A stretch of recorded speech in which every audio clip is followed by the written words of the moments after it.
ക്രിസ്തുനാഥനൻ സ്വന്തമായി തീർന്നു. പൂർവിയെ ജയിച്ച ക്രിസ്തുനാഥനൻ സ്വന്തമായി തീർന്നു.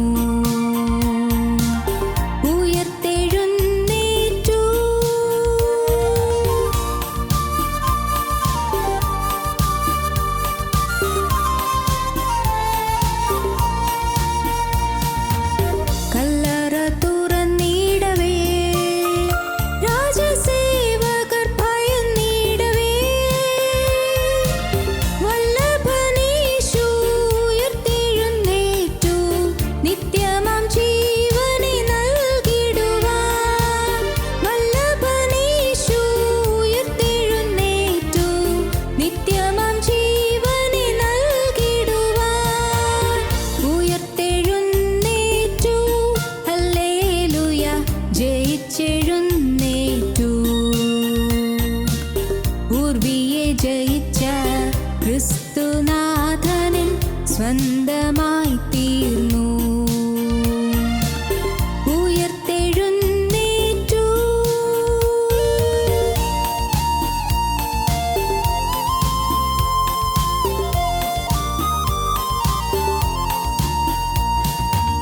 മരണമേ വിഷമെവിടെ, പാതാളമേ ജയമെവിടെ?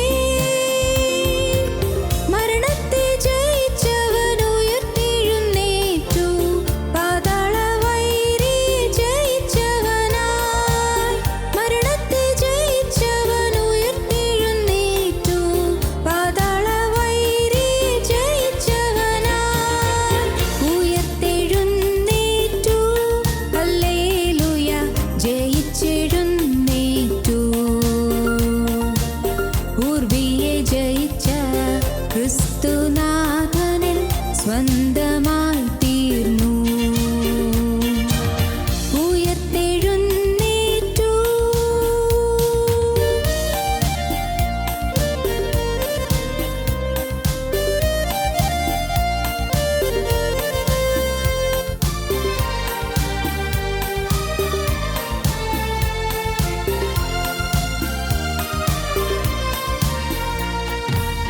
മരിച്ചവരുടെ ഇടയിൽ ജീവനാഥനെ തേടുകയോ? നീതിയിൻ അധിപതി ഉയർത്തെഴുന്നേറ്റു. സ്വർഗ്ഗപിതാവിൻ മഹിമയിതേ. നീതിയിൻ അധിപതി ഉയർത്തെഴുന്നേറ്റു. സ്വർഗ്ഗപിതാവിൻ മഹിമയിതേ. ഉയർത്തെഴുന്നേറ്റു. ഹല്ലേലൂയ. ജയിച്ചെഴുന്നേറ്റു. പൂർവിയെ ജയിച്ച ക്രിസ്തുനാഥനൻ സ്വന്തമായി തീർന്നു. പൂർവിയെ ജയിച്ച ക്രിസ്തുനാഥനൻ സ്വന്തമായി തീർന്നു. ഉയർത്തെഴുന്നേറ്റു. ഞങ്ങളും ക്രൂശിക്കപ്പെട്ട ക്രിസ്തുവിനെ പ്രസംഗിക്കുന്നു. ദൈവ തിരുനാമത്തിന് മഹത്വം ഉണ്ടാകട്ടെ. ശമൂവേൽ പ്രവാചകൻ്റെ 2-ാമത്തെ പുസ്തകം 7-ാം അധ്യായം 17 മുതലുള്ളതായ വാക്യങ്ങൾ. ഈ സകല വാക്കുകൾക്കും ദർശനത്തിനൊത്തവണ്ണം നാഥാൻ ദാവീദിനോട് സംസാരിച്ചു. അപ്പോൾ ദാവീദ് രാജാവ് അകത്ത് ചെന്നു യഹോവയുടെ സന്നിധിയിലിരുന്ന് പറഞ്ഞത് എന്തെന്നാൽ, കർത്താവായ യഹോവേ, നീ എന്നെ ഇത്രത്തോളം കൊണ്ടുവരുവാൻ ഞാൻ ആര്? എൻ്റെ ഗ്രഹവും എന്തുള്ളൂ? കർത്താവായ യഹോവേ, ഇതും പോരാ എന്ന് നിനക്ക് തോന്നിയിട്ട് വരുവാനുള്ള ദീർഘകാലത്തേക്ക് അടിയൻ്റെ ഗ്രഹത്തെക്കുറിച്ചും നീ അരുളി ചെയ്തിരിക്കുന്നു. കർത്താവായ യഹോവേ, ഇത് മനുഷ്യർക്ക് ഉപദേശമല്ലോ. ദാവീദിനി നിന്നോട് എന്ത് പറയേണ്ടു? കർത്താവായ യഹോവേ, നീ അടിയനെ അറിയുന്നു. നിന്റെ വചന നിമിത്തവും നിന്റെ പ്രസാദപ്രകാരവുമല്ലോ നീ വൻകാര്യമൊക്കെയും ചെയ്ത് അടിയനെ അറിയിച്ചിരിക്കുന്നത്. ദാവീദിൻ്റെ ഹൃദയം നന്ദി കൊണ്ട് നിറയുകയാണ്. ദാവീദിൻ്റെ ജീവിതത്തിൽ ദൈവം തിരഞ്ഞെടുത്തതോർത്തും ദൈവസന്നിധിയിൽ ചില തീരുമാനങ്ങൾ എടുക്കാൻ കഴിഞ്ഞതോർത്തും ദാവീദ് ദൈവസന്നിധിയിൽ വിനയാന്യതനായിരുന്ന് ദൈവത്തെ സ്തുതിക്കുകയാണ്. എൻ്റെ ഗ്രഹം എന്തുള്ളൂ? ഞാനത്ര നിസ്സാരനാണ്. നീ എന്നെ അനുഗ്രഹിച്ചല്ലോ. ദാവീദ് ദൈവത്തോട് നന്ദി പറയുകയാണ്. എന്നെ നീ തിരഞ്ഞെടുക്കാൻ ഞാൻ ആര്? എന്നെ നീ വിളിക്കാൻ ഞാൻ എന്തുള്ളൂ? ഈ നിസ്സാരനായ എന്നെ നീ ഉയർത്തിയെടുക്കാൻ ഞാൻ ആര്? എനിക്കതിന് യോഗ്യതയില്ലല്ലോ. ദാവീദ് ദൈവസന്നിധിയിൽ എളിമപ്പെടുകയാണ്. കർത്താവായ യഹോവേ, നീ എന്നെ ഇത്രത്തോളം കൊണ്ടുവരുവാൻ ഞാൻ ആര്? എൻ്റെ ഗ്രഹവും എന്തുള്ളൂ? കർത്താവായ യഹോവേ, ഇതും പോരാ എന്ന് നിനക്ക് തോന്നിയിട്ട് വരുവാനുള്ള ദീർഘകാലത്തേക്ക് അടിയൻ്റെ ഗ്രഹത്തെക്കുറിച്ചും നീ അരുളി ചെയ്തിരിക്കുന്നു. എനിക്ക് മാത്രമല്ല, എൻ്റെ മക്കൾ, മക്കളുടെ മക്കൾ, തലമുറകൾ അനുഗ്രഹിക്കപ്പെടുവാനുള്ള വാഗ്ദത്തങ്ങൾ നീ എനിക്ക് തന്നിരിക്കുന്നല്ലോ. എൻ്റെ കർത്താവേ, ഇതിനൊന്നും എനിക്ക് യോഗ്യതയില്ലല്ലോ. നന്ദി നിറഞ്ഞ് ദൈവത്തോട് പ്രാർത്ഥിക്കുകയും ദൈവത്തെ സ്തുതിക്കുകയും ചെയ്ത ദൈവപുരുഷൻ. എന്നാൽ 11-ാം അധ്യായത്തിലേക്ക് വരുമ്പോൾ വളരെ ദയനീയമായൊരു കാഴ്ചയാണ് കാണുന്നത്. ഡിക്ലൈൻ, അധപ്പതനം. ദാവീദ് അധപ്പതിക്കുകയാണ്. ഇത്രയേറെ ദൈവസന്നിധിയിൽ സമർപ്പിക്കുകയും ഡിസിഷൻസ് എടുക്കുകയും ദൈവം സെലക്ട് ചെയ്ത് വളർത്തിക്കൊണ്ട് വരികയും ദൈവസന്നിധിയിൽ ചില പ്രതിഷ്ഠകളും ചില പുതിയ തീരുമാനങ്ങളും അർപ്പണം ചെയ്യുകയും ചെയ്ത ദൈവപുരുഷനുണ്ട്. ഇന്ന് ഇതാ വലിയ വിനാശകരമായ അപകടകരമായ ദശാസന്ധിയിലേക്ക് ഊർന്നു പോവുകയാണ്. പടിപടിയായ ഒന്നൊന്നായുള്ള വീഴ്ചയുടെ പടവുകൾ നാം കാണുകയാണ് ദാവീദിൻ്റെ ജീവിതത്തിൽ. ദൈവസന്നിധിയിൽ ഒരിക്കൽ തീരുമാനമെടുത്തതാണ്, ദൈവസന്നിധിയിൽ നന്ദി പറഞ്ഞതാണ്, ദൈവസന്നിധിയിൽ സ്തോത്രം അർപ്പിച്ചതാണ്, ദൈവസന്നിധിയിൽ നന്ദി നിറഞ്ഞ ഹൃദയത്തിൽ നിന്ന് സ്തുതിഗാനങ്ങൾ പൊഴിച്ചതാണ്. എന്നാൽ ആ ദാവീദ് 11-ാം അധ്യായത്തിലേക്ക് വരുമ്പോൾ നാം കാണുന്നത് ദാവീദ് പിശാചിന്റെ കയ്യിൽ ഒരു കളിപ്പാവിയായി മാറി എന്നാണ്. ദാവീദ് സാത്താന്റെ കയ്യിലെ ഒരു കളിപ്പന്തായി മാറി.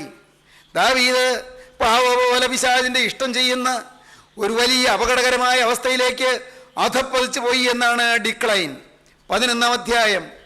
11-ാം അധ്യായത്തിലേക്ക് വരുമ്പോൾ നാം കാണുന്നത് ദാവീദിന്റെ തീരുമാനം ലംഘിച്ചു എന്നാണ്. ആദ്യം പടിപടിയായിട്ടാണ് അധപ്പതനം. ഒരൊറ്റ ദിവസം കൊണ്ടോ ഒരൊറ്റ നിമിഷം കൊണ്ടോ അല്ല അധപ്പതനം.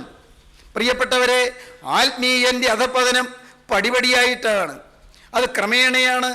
അത് ഒന്നൊന്നായി പല പല ഘട്ടങ്ങളിലൂടെയാണ് അധപ്പതനം. ഇന്ന് ഈ വാക്കുകൾ നിങ്ങൾ കേൾക്കുമ്പോൾ നിങ്ങൾ ദയവായി ചിന്തിക്കണം. ഞാൻ ഇന്ന് ഉയർന്നുകൊണ്ടിരിക്കുകയാണോ അതോ ഞാൻ ഇന്ന് താണുകൊണ്ടിരിക്കുകയാണോ? ഞാൻ ഇന്ന് ഉത്കർഷം പ്രാപിച്ചു കൊണ്ടിരിക്കുകയാണോ അതോ ഞാൻ ഇന്ന് അധപ്പതിച്ചു കൊണ്ടിരിക്കുകയാണോ? അധപ്പതനം, ഡിക്ലൈൻ.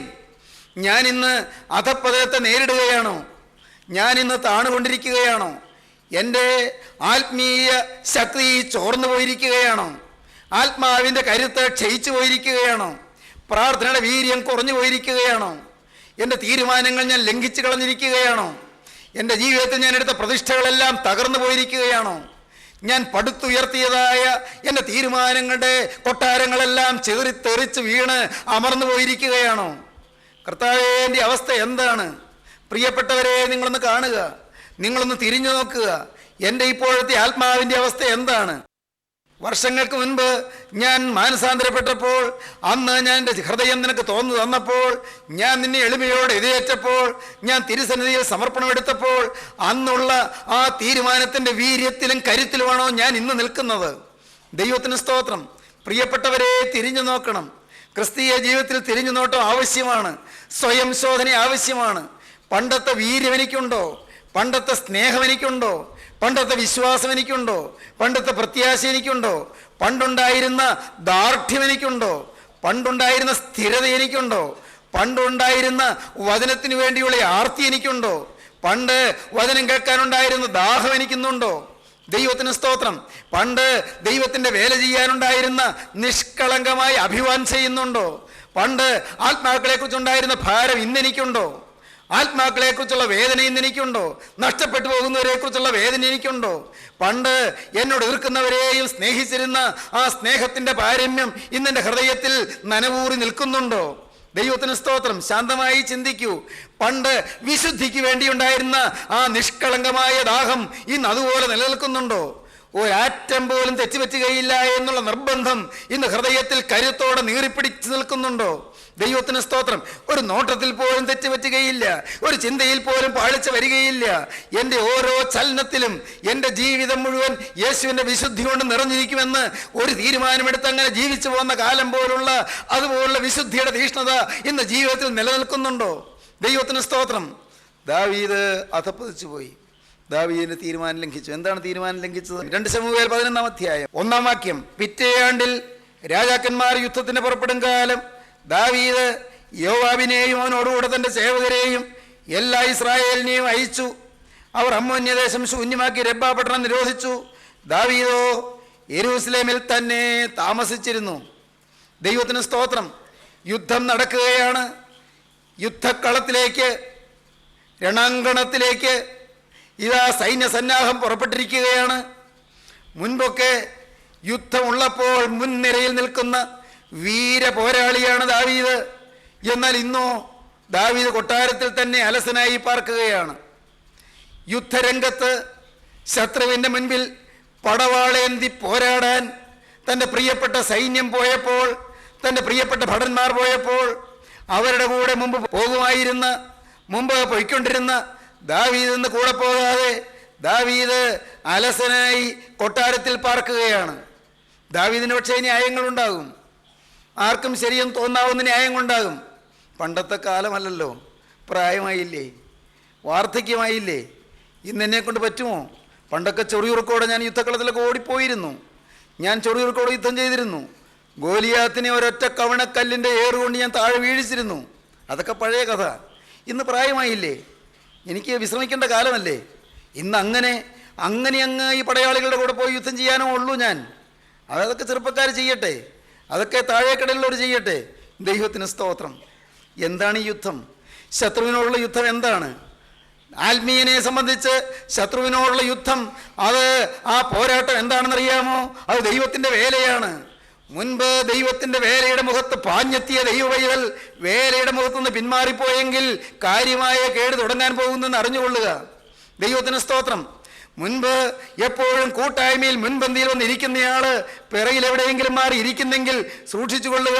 മറഞ്ഞിരിക്കുന്ന സക്കായിയെ പോലെ നീ ഒളിഞ്ഞിരിക്കുകയാണ്. നിനക്ക് ദൈവത്തിൻ്റെ തിരുമുൻപാകെ വരാൻ എന്തോ പാകപ്പഴയുണ്ട് എന്ന് അറിഞ്ഞുകൊള്ളുക. ദൈവത്തിന് സ്തോത്രം. ദൈവമക്കളെ, ഞാൻ ഇരിക്കുന്ന ബാഹ്യമായിരിക്കുന്ന ഇരിപ്പല്ല പറഞ്ഞത്. ആന്തരികമായി പിന്നിൽ മറഞ്ഞിരിക്കുന്ന ഏതെങ്കിലും വൈക്ലഭ്യം നിങ്ങളെ ബാധിച്ചിട്ടുണ്ടോ? ഏതെങ്കിലും അടുപ്പക്കുറവ് നിങ്ങളെ ബാധിച്ചിട്ടുണ്ടോ? ഏതെങ്കിലും സ്വാതന്ത്ര്യക്കുറവ് നിങ്ങളെ ബാധിച്ചിട്ടുണ്ടോ? ഏതെങ്കിലും തരത്തിൽ ദൈവമക്കളോട് അടുക്കാനും മിണ്ടാനും ഒരു ഭയമോ ഒരു സംശയമോ നിങ്ങളെ ബാധിച്ചിട്ടുണ്ടോ? സൂക്ഷിച്ചു കൊള്ളുക. ആത്മാവ് അപകടത്തിലേക്ക് നീങ്ങുകയാണ്. അതൊരു നല്ല ലക്ഷണമാണ്. മനസ്സിലാക്കാൻ ഉതകുന്ന നല്ലൊരു ദൃഷ്ടാന്തമാണ്. ആത്മാവ് ജ്വലിച്ചു നിൽക്കുമ്പോൾ ദൈവമക്കളെ കാണുന്നത് ആർത്തിയാണ്. കർത്താവിൻ്റെ വേലക്കാരുടെ അടുത്ത് വരുന്നത് ആർത്തിയാണ്. ദൈവവേലക്കാരെ കാണുന്നതും മിണ്ടുന്നതും വലിയ ദാഹമാണ്. ദൈവമക്കളെ കാണുമ്പോൾ വലിയ ആനന്ദമാണ്. ദൈവമക്കളുടെ സാമീപ്യത്തിൽ വലിയ സന്തോഷത്തിൻ്റെ പ്രസരിപ്പാണ്. ദൈവത്തിന് സ്തോത്രം. ആ വേല ചെയ്യുന്നവരുടെ കൂടെ എപ്പോഴും മുൻപന്തിയിൽ ഉണ്ടായിരിക്കും. ഇവിടെ ദാവീദ് പിറയിൽ കൊട്ടാരത്തിൽ പാർത്തു. ദൈവത്തിന് സ്തോത്രം. കൊട്ടാരത്തിൽ പാർത്തു. ദാവീദോ യെരൂശലേമിൽ തന്നെ താമസിച്ചിരുന്നു. കൊട്ടാരമുണ്ട്, ഇന്ന് സപ്രപഞ്ച കട്ടിലുണ്ട്, ഇന്ന് രാജകീയ സിംഹാസനമുണ്ട്, ഇന്ന് പൊൻചങ്കോലുണ്ട്, ഇന്ന് എല്ലാ ശ്രേഷ്ഠമായ സൗകര്യങ്ങളും വിധാനങ്ങളുമുണ്ട്. ഇന്ന് ജീവിക്കാനുള്ള ചുറ്റുപാടുകളുണ്ട്. ആലവട്ടം കൊണ്ടും വെഞ്ചാമരം കൊണ്ടും വീശിത്തടുപ്പിക്കാൻ സുന്ദരിമാരായ യുവതികളുണ്ട്. ദാവീദിൻ്റെ കൊട്ടാരത്തിലെ കാര്യമാണ് ഞാൻ വർണ്ണിക്കുന്നത്. പ്രിയപ്പെട്ടവരെ, ദാവീദിൻ്റെ കൊട്ടാരത്തിൽ ചൊൽപ്പടിക്ക് നിൽക്കുന്ന ദാസിദാസന്മാരുണ്ട്. ദാവീദിൻ്റെ അന്തഃപുരങ്ങളിൽ അവിടെ അനേകം ഭാര്യമാരുണ്ട്. ദാവീദിനെല്ലാം നിറവാണ്. പണ്ടത്തെ പോലല്ല, ആട്ടിൻ തൊഴുത്തിൽ കിടന്ന കാലം പോലല്ല, ആടുകളെ നോക്കിക്കൊണ്ട് നടക്കുകയും ആട്ടിൻ തൊഴുത്തിൽ കിടക്കുകയും ചെയ്ത കാലം പോലല്ല. ഇന്നെല്ലാം നിറവായിട്ടുണ്ട്. ഒന്ന് വിശ്രമിക്കണമെന്ന് തോന്നി. പ്രിയപ്പെട്ടവരെ, നല്ലതല്ല. ദൈവവേലയിൽ നിന്ന് പുറകോട്ട് മാറരുത്. ദൈവത്തിന് സ്തോത്രം. ദൈവം നിനക്ക് കഞ്ഞി കുടിക്കാൻ മാർഗം തന്നെങ്കിൽ കർത്താവിനെ മറക്കരുത്. ദൈവത്തിന് സ്തോത്രം. ദൈവം നിനക്ക് ഒന്ന് കിടപ്പാടം തന്നെങ്കിൽ, ചോർന്നൊലിക്കാത്തൊരു വീട് തന്നെങ്കിൽ ഉടയമ്പരാനെ മറക്കരുത്. ദൈവത്തിന് സ്തോത്രം. ദൈവം നിൻ്റെ രോഗം മാറ്റി തന്നെങ്കിൽ സ്വർഗത്തിലെ ദൈവത്തെ മറക്കരുത്. ദൈവം നിൻ്റെ കുഞ്ഞിനെ പഠിക്കാനൊരു കൃപ തന്നെങ്കിൽ ദൈവത്തമ്പുരാനെ മറക്കരുത്. ദൈവത്തിന് സ്തോത്രം. ദൈവം നിനക്കൊരു നല്ല വിവാഹം തന്നെങ്കിൽ, ഒരു മാന്യനായ ചെറുപ്പക്കാരൻ നിനക്ക് ഭർത്താവായി കിട്ടിയെങ്കിൽ മകളെ നീ അഹങ്കരിക്കരുത്. ദൈവത്തിന് സ്തോത്രം. നിനക്ക് നല്ല ആരോഗ്യമുള്ള കുഞ്ഞുങ്ങളെ തന്നെങ്കിൽ നീ നിഗളിച്ചു പോകരുത്. നിനക്കൊരു ഉയർന്ന വിദ്യാഭ്യാസം തന്നെങ്കിൽ, ഒരു ഡിഗ്രി തന്നെങ്കിൽ മകനെ നീ അല്പം പോലും പൊങ്ങിപ്പോകരുത്, നീ ചീർത്തു പോകരുത്. ദൈവത്തിന് സ്തോത്രം. ദൈവത്തിന് സ്തോത്രം. ദൈവമക്കളെ, താഴ്മ കുറയുന്നു, സൂക്ഷിച്ചുകൊള്ളണം, അപകടമാണ്. ദൈവവേലയിൽ നിന്ന് പുറകോട്ട് മാറുന്നു, സൂക്ഷിച്ചുകൊള്ളണം, അപകടമാണ്. പ്രിയപ്പെട്ടവരെ, ഒരു ചിന്ത നിങ്ങളോട് പറയട്ടെ. ഒരു ചിന്ത. ദൈവം ആരോടാ എതിർത്ത് നിൽക്കുന്നേ? മദ്യപാനികളോടോ എന്ന് പറയുന്നില്ല. വ്യഭിചാര പ്രവൃത്തി ചെയ്യുന്നവരോടോ അങ്ങനെ പറയുന്നില്ല. ദൈവം ആരോടാ എതിർത്ത് നിൽക്കുന്നത്? ദൈവം എതിർത്ത് നിൽക്കുന്നത് നിഗളികളോടാണ്. ദൈവം എതിർത്താൽ പിന്നെ എന്തുകൊണ്ട് നിലനിൽപ്പ്? ദൈവം നിഗളികളോട് എതിർത്ത് നിൽക്കുകയും താഴ്മയുള്ളവർക്ക് കൃപ നൽകുകയും ചെയ്യുന്നു. നിഗളം, തനിക്ക് തൻ പോരിമ, സെൽഫ് സഫിഷ്യൻസി, ഞാൻ ഏതാണ്ട് ആണ് എന്ന ചിന്ത, ഞാൻ ആത്മീയ രംഗത്ത് ഏതാണ്ട് ആണ് എന്ന ചിന്ത, എന്നെ കൊണ്ടെന്തും കഴിയുമെന്നുള്ള ചിന്ത. പ്രിയപ്പെട്ടവരെ, നമ്മുടെ ജീവിതത്തിൽ നിഗളം കടന്നു വരുമ്പോൾ സൂക്ഷിച്ചുകൊള്ളൂ, അപകടം പതിയിരിക്കുകയാണ്. സുവിശേഷ രംഗത്ത് നിന്ന് പുറകോട്ട് വലിയാൻ തോന്നുകയാണ്. ദൈവത്തിന് സ്തോത്രം. ദൈവത്തിൻ്റെ വലിയ നാമം മഹത്വപ്പെടട്ടെ. ദാവീദിൻ്റെ ജീവിതത്തിൽ അവന് നിഗളമുണ്ടായി. ഇന്ന് ഉയർച്ചയുണ്ട്, ഇന്ന് വളർച്ചയുണ്ട്, ഇന്ന് ശ്രേഷ്ഠതയുണ്ട്, ഇന്ന് ഉന്നതന്മാരുടെ സഹിത്വമുണ്ട്, ഇന്ന് വലിയവരുടെ കൂട്ടുകെട്ടുണ്ട്, ഇന്ന് രാജകൊട്ടാരമുണ്ട്, അന്തഃപുരങ്ങളുണ്ട്, അരമനകളുണ്ട്, ഇന്ന് ദാസിദാസന്മാരുണ്ട്, അനേകം സൈന്യ സന്നാഹങ്ങളുണ്ട്. സൈന്യത്തെ യുദ്ധത്തിന് അയച്ചിട്ട് ദാവീദ് യെരൂശലേമിൽ തന്നെ പാർത്തു. വീഴ്ച തുടങ്ങുകയാണ്. ദൈവത്തിന് സ്തോത്രം. വീഴ്ച ആരംഭിക്കുകയാണ്. ഡിക്ലൈൻ. ദൈവത്തിന് സ്തോത്രം. എന്നിട്ടോ അടുത്ത വാക്യം, ഒരു നാൾ സന്ധ്യാകാറായ സമയത്ത് ദാവീദ് മെത്തയിൽ നിന്ന് എഴുന്നേറ്റു. സന്ധ്യാകാറായ സമയത്ത്. അപ്പോൾ പകലെന്താണ്? സന്ധ്യ ആകുന്നവരെ എന്താണ്? മെത്തയിലാണ്. ശയനസുഖം. ക്ഷീണമാണെന്നാണ് പറയുന്നത്, ആലസ്യമാണെന്നാണ് പറയുന്നത്. എനിക്കൊരു വിശ്രമം വേണ്ടേ എന്നാണ് ചോദിക്കുന്നത്. പകൽ ഉറക്കമാണ്. ദൈവപൈതലേ, അനേകർ എരിപൊരിക്കൊണ്ടുകൊണ്ട് യുദ്ധരംഗത്ത് അടരാടിക്കൊണ്ട് നിൽക്കുമ്പോൾ നിനക്കെങ്ങനെ ഉറങ്ങാൻ സാധിക്കും? നിന്റെ പ്രിയപ്പെട്ടവര് അനേകർ യുദ്ധരംഗത്ത് പടവെട്ടിക്കൊണ്ടിരിക്കുമ്പോൾ നിനക്കെങ്ങനെ ഉറങ്ങാൻ സാധിക്കും? ദൈവത്തിന് സ്തോത്രം. ദാവീദേ, നീ എന്താണ് ഉറങ്ങിപ്പോയത്? മുൻപ് യുദ്ധരംഗത്ത് ഉശിരോടെ പടവാളേന്തിയവൻ ഇപ്പോൾ എന്തുകൊണ്ട് ഉറങ്ങിപ്പോയി? ദൈവത്തിന് സ്തോത്രം. ദാവീദ് ഉറങ്ങിക്കിടക്കുകയാണ്. ഭാഗ്യം. സന്ധ്യാകാറായ സമയത്ത് എഴുന്നേറ്റു. കാരണം ദാവീദിന് ഓർമ്മ കാണും പണ്ട് പറഞ്ഞത്. എന്താ പറഞ്ഞത്? ഞാൻ വൈകുന്നേരത്തും കാലത്തും ഉച്ചയ്ക്കും സങ്കടം ബോധിപ്പിച്ച് കരയും. അപ്പോൾ എഴുന്നേറ്റത് പ്രാർത്ഥിക്കാനായിരിക്കും. സമയം തെറ്റണ്ട. കാരണം പണ്ട് ദൈവത്തോട് പറഞ്ഞതല്ലേ, ഇത്രയും കാലം അങ്ങനെ നിന്നതല്ലേ. പണ്ട് പറഞ്ഞ തീരുമാനം അങ്ങനെയാണല്ലോ. ഞാൻ വൈകുന്നേരത്തും കാലത്തും ഉച്ചയ്ക്കും സങ്കടം ബോധിപ്പിച്ച് കരയുമെന്ന് പറഞ്ഞ ദാവീദ് ഇപ്പോൾ എഴുന്നേറ്റത് നമുക്ക് ന്യായമായി ഊഹിക്കാം. പ്രാർത്ഥനാ മുറിയിലേക്ക് പോകാനാണ്, പ്രാർത്ഥിക്കാൻ മുട്ടുമടക്കാനാണ്. ദൈവത്തിന് സ്തോത്രം. പ്രാർത്ഥനയിൽ നിരതനായിരിക്കാനാണ്. ഫെർവന്റ് പ്രയർ, നല്ല വീര്യമുള്ള പ്രാർത്ഥനയ്ക്ക് വേണ്ടി ദൈവദാസൻ എഴുന്നേറ്റതായിരിക്കും. നമുക്ക് നോക്കാം എന്തിനാണ് എഴുന്നേറ്റത്.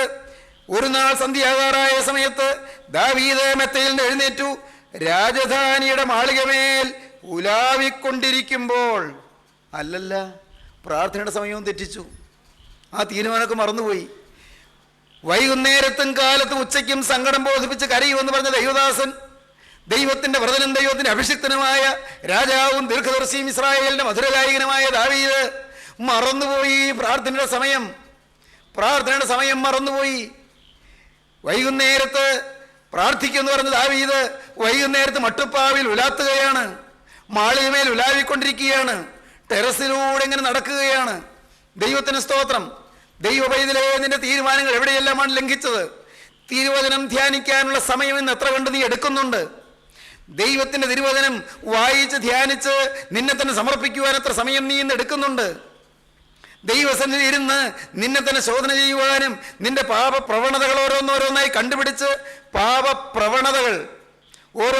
കണ്ടുപിടിച്ച് ഏറ്റുപറയുവാനും നീ എത്ര സമയം എടുക്കുന്നുണ്ട്? ദൈവം തന്ന നന്മകളോർ ദൈവത്തെ സ്തുതിക്കാൻ നീ എത്ര സമയം എടുക്കുന്നുണ്ട്? നിത്യനായ ദൈവം നിന്നെ നയിച്ചു കൊണ്ടുവന്നതായ ദൈവത്തിൻ്റെ അത്ഭുത കരങ്ങൾ വ്യാപരിച്ചു തോർത്ത ദൈവത്തെ വന്ദിക്കാനും വണങ്ങാനും സ്തുതിക്കാനും വാഴ്ത്താനും എത്ര സമയം നീ വേർതിരിക്കുന്നുണ്ട്? ദൈവത്തിന് സ്തോത്രം. സമയം തെറ്റിച്ചു, മറന്നുപോയി. പ്രാർത്ഥിക്കുന്ന സമയം പോലും മറന്നുപോയി. ദൈവമക്കളെ, എവിടെയെല്ലാം പാളിച്ചകൾ വന്നിട്ടുണ്ട്, എവിടെയെല്ലാം തെറ്റുകൾ വന്നിട്ടുണ്ട്, തീരുമാനങ്ങൾ ഏതെല്ലാമാണ് ലംഘിച്ചത്. ഇനി കോപിക്കുകയില്ല എന്ന് പറഞ്ഞവർ ഈ വാക്കുകളെ കേൾക്കുന്നില്ലേ? ഇനി ഞാൻ മനസ്സറിഞ്ഞ് കോപിക്കുകയില്ല, ഉറപ്പാണ്. കോപത്തിൻ്റെ ഒരു വാക്ക് എൻ്റെ നാവിൽ നിന്ന് വരികയില്ല, ഉറപ്പാണ്. ദൈവത്തോട് പറഞ്ഞവരില്ലേ? ദൈവത്തിന് സ്തോത്രം. പ്രിയപ്പെട്ടവരെ, സ്വന്തം കൈവിരലിലെ സൂചി കൊണ്ട് കുത്തി ചോരയുണ്ടാക്കി ആ ചോര അതുകൊണ്ട് നിങ്ങളുടെ ബൈബിളിൽ എഴുതി വെച്ചില്ലേ ചിലര്? ഇനി ഞാൻ എന്നെ തന്നെ അശുദ്ധമാക്കുകയില്ല എന്ന് എഴുതി വെച്ചില്ലേ? അങ്ങനെ എഴുതി വെച്ചിട്ട് പിന്നെയും അശുദ്ധിയിലേക്ക് പോയവരില്ലേ? തങ്ങളെ തന്നെ മലിനപ്പെടുത്തിയവരില്ലേ? ദൈവത്തിന് സ്തോത്രം. ചിന്തിക്കൂ ദൈവവൈതലേ, നീ ദൈവത്തോട് പറഞ്ഞ വാക്കുകൾ ലംഘിച്ചത് എവിടെയെല്ലാം എന്ന് ചിന്തിക്കൂ. ദൈവത്തിന് സ്തോത്രം. ഇനി ഞാൻ മനസ്സറിഞ്ഞ് മറ്റൊരാളുടെ കുറ്റം കാണുകയില്ല എന്ന് ഹൃദയത്തിൽ തീരുമാനമെടുത്തു. മറ്റാരെക്കുറിച്ചും എന്ത് കേട്ടാലും അത് കേൾക്കാൻ എൻ്റെ ചെവി ഞാൻ കൊടുക്കുകയില്ല. മറ്റാരുടെയും കുറ്റം ഞാൻ കേൾക്കുകയില്ല. മറ്റാരുടെയും കുറ്റം ഞാൻ പറയുകയില്ല. ഞാൻ ഇനി എൻ്റെ നാവിനെ ഞാൻ സൂക്ഷിക്കും. എൻ്റെ അധരങ്ങൾക്ക് കാവക്കാരനെ നിയമിക്കണമേ എന്ന് പ്രാർത്ഥിക്കുന്ന ഞാൻ എൻ്റെ നാവിനെ സൂക്ഷിക്കും. അങ്ങനെ ദൈവത്തോട് വാക്ക് പറഞ്ഞിട്ട് നാവിനെ നിയന്ത്രണം കൂടാതെ വിട്ടുകൊടുത്തില്ലേ? മറ്റുള്ളവരുടെ കുറ്റം പറയാനും മറ്റുള്ളവരെ ദുഷിക്കാനും വാവിഷ്ഠാണത്തിന് റിവൈലിംഗ്, വാവിഷ്ഠാണം, കുറ്റം പറയുക, വാവിഷ്ഠാണത്തിന് നിന്റെ നാവ് വിട്ടുകൊടുത്തില്ലേ? വാവിഷ്ഠാണക്കാരൻ ദൈവരാജ്യം അവകാശമാക്കുകയില്ല എന്ന് 1 കൊരിന്ത്യർ 6-ാം അധ്യായം പറയുന്നു. വാവിഷ്ഠാണക്കാരൻ ദൈവരാജ്യം അവകാശമാക്കുകയില്ല. പരദൂഷണം പറയുന്നവൻ ദൈവരാജ്യം അവകാശമാക്കുകയില്ല. അന്യനെ വിധിക്കുന്നവൻ തന്നെ തന്നെ വിധിക്കാത്തതെന്ത്? അന്യനെ വിധിക്കുന്നവനെ നീ നിന്നെ തന്നെ വിധിക്കാത്തതെന്ത്? ദൈവവൈതലേ, ചിന്തിക്കൂ. നിന്റെ ജീവിതത്തിൽ തെറ്റുകൾ വന്നില്ലേ? തീരുമാനങ്ങൾ പാളിപ്പോയില്ലേ? ഇനി അരുതാത്തയിടത്തേക്ക് നോക്കുകയില്ല എന്ന് തീരുമാനിച്ചു. ചീത്ത പടം കാണുകയില്ല എന്ന് തീരുമാനിച്ചു. ദൈവത്തിന് സ്തോത്രം. ബ്ലൂ ഫിലിം കാണുകയില്ല എന്ന് തീരുമാനിച്ച യുവാക്കളുണ്ട്. ഇല്ല. ഇനി മദ്യം രുചി നോക്കുകയില്ല എന്ന് തീരുമാനിച്ചവരുണ്ട്. ഇനി ചീട്ടുകളി സംഘത്തിൽ പോയി കാണാൻ പോലും നിൽക്കുകയില്ല എന്ന് തീരുമാനിച്ചവരുണ്ട്. ദൈവത്തിന് സ്തോത്രം. ഇനി ഒരൊറ്റ പുക പോലും വലിക്കുകയില്ല എന്ന് തീരുമാനിച്ചവരുണ്ട്. തീരുമാനങ്ങൾ എങ്ങനെയുണ്ട്? മകളെ, ഇനി തറുതല പറയുകയില്ല എന്ന് തീരുമാനിച്ചതല്ലേ നീ? ഇനി ഭർത്താവിനെ പൂർണ്ണമായി അനുസരിക്കാൻ തീരുമാനിച്ചതല്ലേ നീ? ഇനി മക്കളെ പ്രാവുകയില്ല എന്ന് തീരുമാനിച്ചതല്ലേ? നിന്റെ നാവ് കൊണ്ട് നീ പ്രാകിയില്ലേ? നിന്റെ നാവ് കൊണ്ട് നീ ശപിച്ചില്ലേ? നിന്റെ നാവ് കൊണ്ട് നീ ദൈവത്തെ സ്തുതിച്ചു. 1000 നിനക്ക് സ്തുതി, 10,000 നിനക്ക് സ്തുതി എന്ന് നീ പാടി. എന്നിട്ടോ നിന്റെ ആ നാവ് കൊണ്ട് നീ കുഞ്ഞുങ്ങളെ ശപിച്ചില്ലേ? നിന്നെ തന്നെ ശപിച്ചില്ലേ? ചത്ത മതിയായിരുന്നു നീ പറഞ്ഞില്ലേ? അല്ല, നീ ഓർത്തില്ലേ? ഓർത്തു നോക്കൂ, നിന്റെ ജീവിതത്തിലേക്ക് തിരിഞ്ഞു നോക്കൂ. എന്തെല്ലാം തെറ്റുകൾ, തീരുമാനങ്ങൾ ലംഘിച്ചു പോയി. ദാവീദ് തീരുമാനം ലംഘിച്ചു. ദാവീദ് സന്ധ്യാകാറായ സമയത്ത് മെത്തയിൽ നിന്ന് എഴുന്നേറ്റു, മാളികമേൽ ഉലാവിക്കൊണ്ടിരുന്നു. ദൈവത്തിന് സ്തോത്രം. സമയം തെറ്റല്ലേ? ജീവിതത്തിലെടുത്ത തീരുമാനങ്ങൾ പാലിച്ചു കൊള്ളുക. ജീവിതത്തിൽ നിങ്ങൾ ദൈവത്തോട് തീരുമാനങ്ങൾ പറഞ്ഞുകൊള്ളുക. ഇപ്പോൾ ഈ വാക്കുകളെ കേൾക്കുമ്പോൾ പുതിയ തീരുമാനങ്ങൾ പറയാൻ നിങ്ങളുടെ ആരുടെയെല്ലാം ഹൃദയം കുതി കൊണ്ടുവരുന്നുണ്ട്. പ്രിയപ്പെട്ടവരെ, പുതിയ ചില തീരുമാനങ്ങൾ, ദൈവത്തിന് സ്തോത്രം, ചില വ്യക്തമായ വസ്തുനിഷ്ഠമായ തീരുമാനങ്ങൾ, ദൈവത്തിന് സ്തോത്രം, കൃത്യമായ ചില തീരുമാനങ്ങൾ ദൈവത്തോട് പറയാൻ നിങ്ങൾക്ക് സാധിക്കുമോ? പ്രിയപ്പെട്ടവരെ, നിങ്ങൾക്ക് പറയാൻ പറ്റുമോ? അങ്ങനെ തീരുമാനമെടുത്തവർ അനേകരുണ്ട്. ഈ വാക്കുകളെ കേൾക്കുന്ന അനേകര് വ്യക്തമായ, സുനിശ്ചിതമായ, സുവ്യക്തമായ, അസന്ദിഗ്ധമായ തീരുമാനങ്ങൾ എടുത്തവരുണ്ട്. ദൈവത്തിന് സ്തോത്രം. ആ തീരുമാനം പാലിച്ചു കൊണ്ടിരിക്കുന്നവരുമുണ്ട്. അനേകരുണ്ടെന്ന് ഞാൻ അറിഞ്ഞുകൊണ്ടാണ് പറയുന്നത്. അവർക്ക് വേണ്ടി ഞാൻ ദൈവത്തെ സ്തുതിക്കട്ടെ. അങ്ങനെ തീരുമാനം എടുക്കുകയും തീരുമാനം പാലിക്കുകയും ചെയ്യുന്ന പ്രിയപ്പെട്ടവർക്ക് വേണ്ടി ഞാൻ ദൈവത്തെ വാഴ്ത്തട്ടെ. കർത്താവേ, എല്ലാവരെയും നിലനിർത്തണമേ എന്ന് ഞാൻ നിങ്ങൾക്ക് വേണ്ടി പ്രാർത്ഥിക്കട്ടെ. പ്രിയപ്പെട്ടവരെ, നിങ്ങളോട് പറയട്ടെ, നിങ്ങളുടെ ജീവിതത്തിൽ തീരുമാനങ്ങൾ നിങ്ങൾ പുതുക്കുവീൻ. ഇപ്പോൾ പുതിയ തീരുമാനങ്ങൾ നിങ്ങൾ എടുക്കുവീൻ. ദൈവത്തോട് എന്തെല്ലാം നിങ്ങൾക്ക് ഇപ്പോൾ പറയാനുണ്ട്? ഏതെല്ലാം കാര്യങ്ങൾ നിങ്ങൾക്ക് ദൈവത്തോട് ചില പ്രതിഷ്ഠകൾ പറയാനുണ്ട്? ചില ഉടമ്പടികൾ ദൈവസന്നിധിയിൽ വയ്ക്കുവാനുണ്ട്. ചില നിയമങ്ങൾ ദൈവസന്നിധിയിൽ എടുക്കുവാനുണ്ട്. ചില തീരുമാനങ്ങൾ ദൈവസന്നിധിയിൽ എടുക്കുവാനുണ്ട്. ദൈവത്തിന് സ്തോത്രം. ഈ ശരീരത്തിൽ ഒരണുപോലും ഇനി മലിനപ്പെടുകയില്ല. പറയാൻ ധൈര്യമുണ്ടോ പ്രിയപ്പെട്ടവരെ? തീരുമാനമെടുക്കാൻ ധൈര്യമുണ്ടോ? ഈ ശരീരത്തിൽ ഒരണുപോലും, ഒരാറ്റം പോലും ഇനി അഴുക്ക് പറ്റുകയില്ല. ദൈവത്തിന് സ്തോത്രം. ഈ ശരീരം യേശുവേ, നിന്റെ മന്ദിരമായി, നിന്റെ കുടിയിരിപ്പ് ഭവനമായി ഞാൻ സമർപ്പിച്ചതാണ്. ഇനി ഇതിനകത്ത് പരിശുദ്ധാത്മാവിന്റെ കുടിയിരിപ്പ് ഭവനമായ, ശുദ്ധമുള്ള റൂഹായുടെ ശുദ്ധമുള്ള കുടിയിരിപ്പ് ഭവനമായ എൻ്റെ ഈ ശരീരം ഇനി മലിനപ്പെടുകയില്ല. ദൈവത്തോട് പറയാൻ തോന്നുന്നുണ്ടോ? ദൈവത്തിന് സ്തോത്രം. പുതിയ ഡിസിഷൻസ് എടുക്കാൻ തോന്നുന്നുണ്ടോ? പുതിയ തീരുമാനം എടുക്കാൻ തോന്നുന്നുണ്ടോ? തീരുമാനങ്ങൾ ഇതുവരെ എടുത്തത് പലതും പാളിപ്പോയെങ്കിലും ഇന്ന് ഇപ്പോൾ ഈ വാക്കുകളെ കേൾക്കുമ്പോൾ നിങ്ങൾക്ക് പുതിയ തീരുമാനങ്ങൾ ദൈവസന്നിധിയിൽ കൊടുക്കുവാൻ സാധിക്കുന്നുണ്ടോ? ദൈവത്തോട് വാക്ക് പറയാൻ തോന്നുന്നുണ്ടോ? ജീവനുള്ള ദൈവം ആശയോട് നിങ്ങളുടെ അരികത്തേക്ക് വന്നിരിക്കുകയാണ്. ഈ എൻ്റെ മകൻ, ഇപ്പോൾ എന്നോട് എന്താണ് പറയുന്നത്? കർത്താവ് കാതോർത്ത് നിൽക്കുകയാണ്. ദൈവവേദലേ, നിൻ്റെ അരികത്ത് വന്ന് കാതോർത്ത് നിൽക്കുകയാണ്. വളരെ സ്നേഹത്തോടെ നിൽക്കുകയാണ്. കഴിഞ്ഞതെല്ലാം മറക്കാമെന്നാണ് എൻ്റെ കർത്താവ് പറയുന്നത്. കഴിഞ്ഞതെല്ലാം പൊറുക്കാമെന്നാണ് പറയുന്നത്. I will forget and I will forgive. ഞാൻ മറക്കാം, ഞാൻ പൊറുക്കാമെന്ന്. എന്തോ ഒരു സ്നേഹമാണ് പ്രിയരെ ഈ സ്നേഹം. ഗോകുൽത്തായിലെ സ്നേഹം, കാൽവറി കുന്നിലെ സ്നേഹം, കാൽവറി മലയിലെ സ്നേഹം. ഓ പ്രിയപ്പെട്ടവരെ, രക്ഷകൻ്റെ സ്നേഹം, ഉദാര സ്നേഹം, ഓ നിത്യസ്നേഹം, അയ്യോ നിത്യസ്നേഹം, നിസ്തുല സ്നേഹം, നിർമ്മല സ്നേഹം, പരിശുദ്ധ സ്നേഹം, പരിപാവന സ്നേഹം, പ്രതിഫലം ചോദിക്കാത്ത സ്നേഹം, ഉപാധിയില്ലാത്ത സ്നേഹം, വ്യവസ്ഥയില്ലാത്ത സ്നേഹം, കഴിഞ്ഞതെല്ലാം മറക്കുന്ന സ്നേഹം, കഴിഞ്ഞതെല്ലാം പൊറുക്കുന്ന സ്നേഹം, സകലവും തൻ്റെ ചങ്ക് പൊട്ടിയൊഴിയ ചോരയാൽ കഴുകിത്തരുന്ന സ്നേഹം, ഇതുവരെ വന്നതെല്ലാം കഴുകി ഒരു പുതിയ ജീവിതം തുടങ്ങിത്തരുന്ന സ്നേഹം. ഈ സ്നേഹത്തെ നിങ്ങൾ കാണുമോ? കുരിശിലേക്ക് നോക്കൂ, ആ സ്നേഹത്തെ നിങ്ങൾക്ക് കാണാം. കുരിശിലെ തിരുവിലാവിലേക്ക് നോക്കൂ, യേശുവിന്റെ തിരുവിലാവിൽ നിന്ന് പൊട്ടിയൊഴിയ തിരു രക്തത്തിലേക്ക് നോക്കൂ. ആ സ്നേഹത്തിന്റെ പ്രവാഹം നിങ്ങൾക്ക് കാണാം. ആ സ്നേഹത്തിൽ നിങ്ങളെ സമർപ്പിക്കൂ. ആ നിസ്തുല സ്നേഹം, പാപിയെ വീണ്ടെടുക്കുന്ന സ്നേഹം, അശുദ്ധനെ വിശുദ്ധനാക്കുന്ന സ്നേഹം, വഴിതെറ്റിപ്പോയവനെ നേർവഴിക്കാക്കുന്ന സ്നേഹം, ഇതാ കളങ്കം പറ്റിയവന്റെ കളങ്കം എല്ലാം മായിച്ചില്ലായ്മ ചെയ്യുന്ന സ്നേഹം. ഈ സ്നേഹത്തെ നിങ്ങൾ കാണുവീൻ, ആ സ്നേഹത്തെ നിങ്ങൾ എതിരേൽക്കുവീൻ, ആ സ്നേഹത്തെ നിങ്ങൾ പ്രകീർത്തിപ്പീൻ, ആ സ്നേഹത്തെ നിങ്ങൾ പ്രഘോഷിപ്പീൻ, ആ സ്നേഹത്തെ നിങ്ങൾ ആരാധിപ്പീൻ, ആ സ്നേഹത്തിന്റെ വക്താക്കളായി മാറുവീൻ, ആ സ്നേഹത്തിന്റെ സാക്ഷികളായി എഴുന്നേൽപ്പീൻ, ആ സ്നേഹത്തെ പ്രകീർത്തിച്ചുകൊണ്ട് പ്രഘോഷിച്ചുകൊണ്ട് ഈ തലമുറയിൽ നിങ്ങൾ എഴുന്നേൽപ്പീൻ. ദൈവത്തിന്റെ കരങ്ങളിലേക്ക് ഏൽപ്പിക്കുവീൻ. പുതിയ തീരുമാനങ്ങൾ എടുക്കുവീൻ. പഴയ തീരുമാനങ്ങൾ ലംഘിച്ചു പോയതിനോർത്ത് അനുദമിപ്പീൻ. പുതിയ പ്രതിഷ്ഠകൾ എടുക്കുവീൻ. ദൈവത്തോട് വാക്ക് പറയുവീൻ. നമുക്ക് പ്രാർത്ഥിക്കാം. സ്നേഹവാനേ, കാരുണ്യവാനേ, ഈ മനോഹരമായ സമയത്തിന് വേണ്ടി ഞങ്ങൾ നിന്നെ സ്തുതിക്കുന്ന കർത്താവേ, ഞങ്ങൾ നിന്നെ സ്തോത്രം ചെയ്യുന്നു. എല്ലാവരെയും വാഴ്ത്തണമേ കർത്താവേ. തീരുമാനങ്ങൾ എടുത്തവരെ മുദ്രയിടണമേ കർത്താവേ. തിരുരക്തത്തിന്റെ മുദ്ര അണിയിക്കണമേ കർത്താവേ. ജയമുള്ള ശ്രീപായുടെ അടയാളം നൽകണമേ കർത്താവേ. തീരുമാനമെടുത്തവരുടെ ശിരസിൽ അവിടുത്തെ ആണിപ്പാടലവരും വെക്കണമേ കർത്താവേ. രോഗികളെ സൗഖ്യമാക്കണമേ കർത്താവേ. ആകുലത്തോടെ ആവലാധിയോടെ മനസ്സ് നൊന്തിരിക്കുന്നവർക്ക് ആശ്വാസം നൽകണമേ കർത്താവേ. കുടുംബശാന്തി അറ്റുപോയവർക്ക് കുടുംബ സമാധാനം നൽകണമേ കർത്താവേ. അനേക ഹൃദയങ്ങളിലേക്ക് ആശ്വാസം നൽകണമേ. കടത്തിൽ വലയുന്നവരുണ്ടല്ലോ കർത്താവേ, കടത്തിൽ പെടയുന്നവരുണ്ടല്ലോ കർത്താവേ, ദുഃഖിച്ചഴലുന്നവരുണ്ടല്ലോ കർത്താവേ. കടത്തിനൊരു പരിഹാരം നൽകണമേ കർത്താവേ. എൻ്റെ ദൈവമേ, പൈസയ്ക്ക് ഞെരുങ്ങുന്നവർക്ക് ഒരു സമാധാനം നൽകണമേ കർത്താവേ. ഒരു പോംവഴി നൽകണമേ കർത്താവേ. മുന്നോട്ടൊരു ഗതി തരണമേ കർത്താവേ. രോഗസൗഖ്യം അയക്കണമേ. പൈശാചിക ബാധകൾ മാറ്റണമേ. ദുരാത്മ ഭീതികൾ അകറ്റണമേ. സകല ശാപങ്ങളും മാറ്റണമേ. പൈശാചികന്റെ ബന്ധനങ്ങളെ അഴിക്കണമേ. ദുഷ്ടന്റെ കെട്ടുകളെ പൊട്ടിക്കണമേ. ഇപ്പോൾ തിരുരക്തം തളിക്കണമേ. തിരുമുദ്ര അണിയിക്കണമേ. തിരുനാമം മഹത്വപ്പെടുത്തണമേ. യേശുക്രിസ്തുവിന്റെ മഹത്വമേറിയ നാമത്തിൽ തന്നെ.